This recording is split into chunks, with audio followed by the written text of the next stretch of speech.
Hello, I've been playing tons of Slay the Spire 2 recently. I've lost almost an entire week just playing this game over and over and over again. I am incredibly addicted. I've never played the first one. I'm not the biggest card game guy in general, but I did play tons of Balatro. I got almost all the achievements in Balatro outside of, beating the game gold stake with every deck and every Joker. That's just way too much. I cleared Slay the Spire 2 with all of the characters. I got Ascension 4 with a Silent and Defect. I beat Ascension 10 with Ironclad. And most of my understanding of how the game works basically comes from doing runs with Ironclad. The game is incredibly fun to play. Each character has about 100 cards that they can choose from. The whole point of the game is it's basically a dungeon crawler deck building roguelite game. So you have tons of different decisions to make throughout a run. So it's like, what cards are you adding to your deck? What cards are you deleting from your deck? Are you going to go to a rest site to heal? Are you going to go to a rest site to upgrade cards? Are you going to go to a shop? Are you going to buy potions? How many potions are you going to use in a fight? And even things like what types of relics are you going to get? So one of the things that I think the game really works well at is it's just a lot of bullshit that you have to think about throughout a run. A lot of interesting decisions. I think card games work the best the more sort of, decision-making points there are. Also, the theming of this game is just so fantastically good. As a Balatro fan, one of the things about Balatro is you are just kind of playing this card game. You're this amorphous entity playing a card game in void space. In this game, it's like there's lore, for example. There's a tower with an architect, and you have to wonder, who am I? Why am I getting raised from the dead? Are these gods that are raising me from the dead, can I actually trust them? Are they benevolent? Are they evil? Even the dungeon itself has this Adventure Time-esque wackiness. The spire itself has an entire ecosystem with creatures living in it, societies. One of the goofiest things that could happen is there's just a trial going on and you're called in to be part of the jury. The presentation of the game is just extremely strong, I think. Plus the game plays like a Flash game, but I mean that in all the best ways, where it's extremely fast, it's extremely snappy, there's tooltips everywhere. So as someone who didn't know how to play the game, I can just scroll and see vulnerable means that they take 50% more damage. I don't have to dig into menus to understand how things work. It's the perfect ADHD game because while fights are going on, you can look at the map, you can draw on the map, you can look at your draw pile, you can look at your deck, you can look at your discard pile, you can look at your exhaust pile, right?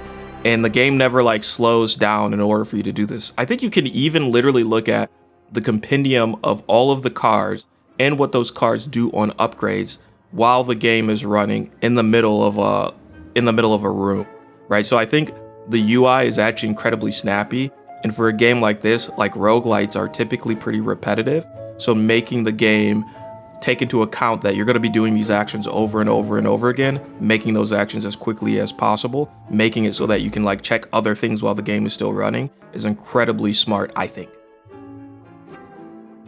So my main real complaint though, while I think the game is incredibly fun, I think the balance of the game is really off. I understand this is a beta and I'm a noob and a new player. So my perspective is the end all be all. These are just what I think after beating the game on Ascension 10 with Ironclad. So I don't know for sure if this represents what's going to be best for the game long term. This is just my thoughts.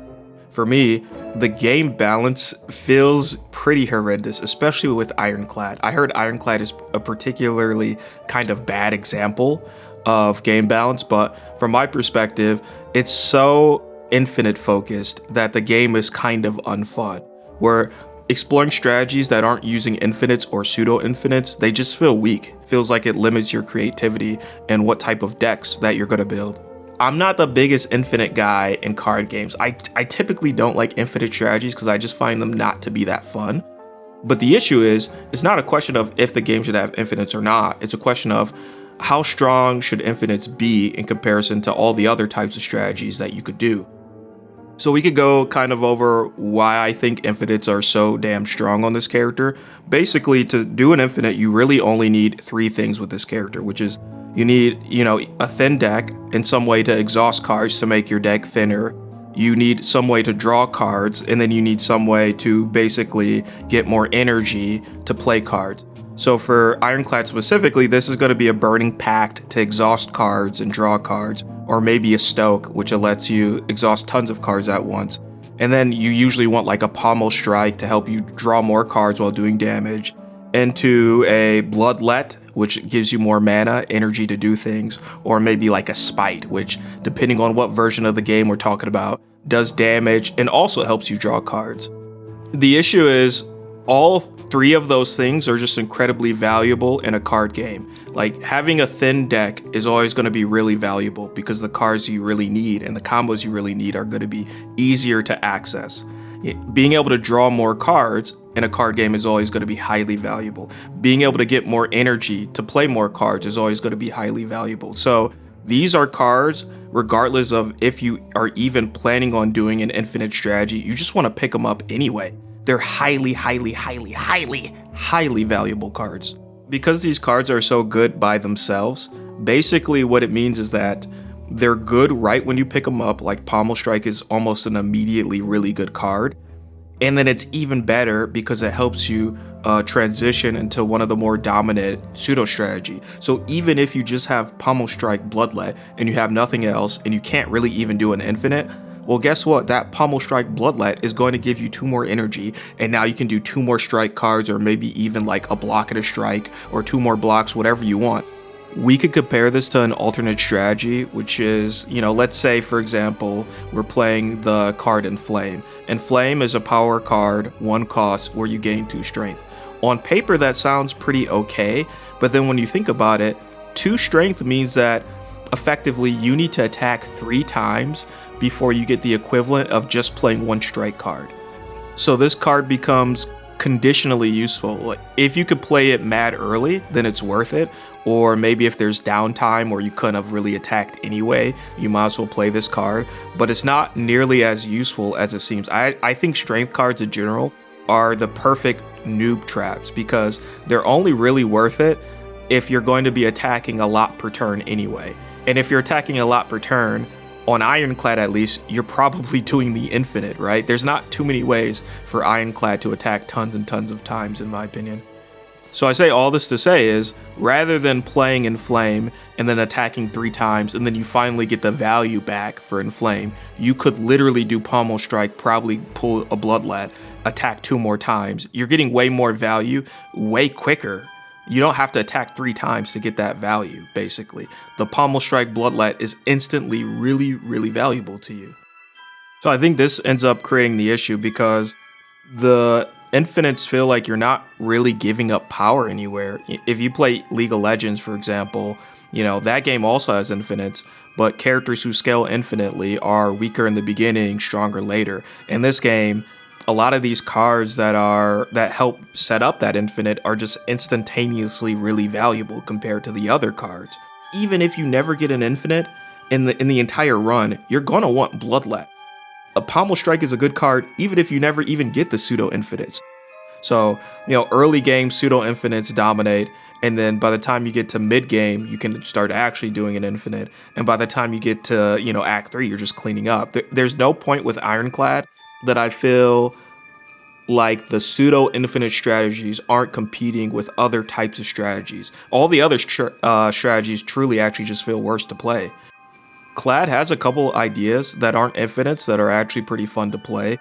So one of the things that I ended up doing is there is a card called Thrash. It basically consumes a card and adds the attack value of that card to Thrash's attack value. So I paired it with Bludgeon, and I manipulated my deck to the point where it's like Thrash would consume Bludgeon, so now I have this 1 cost card that's hitting for 30. And it's extremely fun, and I actually got pretty late into a run with it. But even setting up that combo was way more of a commitment than setting up a combo where I exhaust half my cards, and now I have Pommel Strike, Bloodlet, and Spite, right? So even the strategies that actually work fairly well, that aren't infinite, feel harder to set up than infinites, which makes 0 sense to me. Oh, as a side note, Thrash is actually a rare card, so even doing something like that, using Thrash to consume powerful cards, you can't even do that consistently. So this is part of the reason why I think the game is just not as fun to play as it really should be. And another complaint I have is that while I can acknowledge that the game is too infinite focused, the game is, this is going to sound so newbie, the game is legitimately so hard that you're kind of forced to go into these more dominating strategies like infinite. So one good example of this is the Bygone Effigy Elite Boss. That's the King David-esque statue where he waits for 2 turns and then he just starts hitting you for 25 damage.